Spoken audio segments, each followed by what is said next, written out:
અજબ કેસની ગજબ કહાની જેવો કિસ્સો હાઈકોર્ટ સમક્ષ પહોંચ્યો હતો, જેમાં પત્નીએ એવી ફરિયાદ કરી હતી કે પતિએ લગ્ન પહેલા તેની સાથે રેપ કર્યો હતો.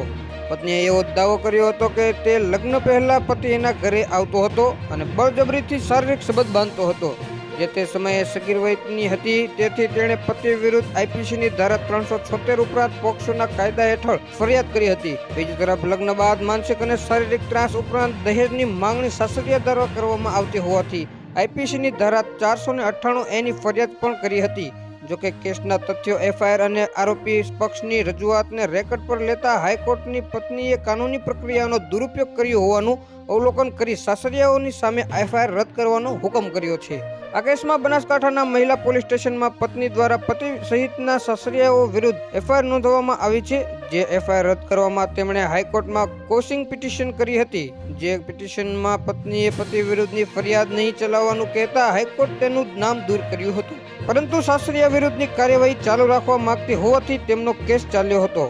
જેમાં એવી ચોંકાવનારી હકીકત સામે આવી હતી કે મહિલા પત્નીએ પાયાવિહોણી અને કાનૂની પ્રક્રિયાઓનો દુરુપયોગ કરી સાસરિયાવાળાઓને ફસાવવા માટે એફઆઈઆર નોંધાવી હતી.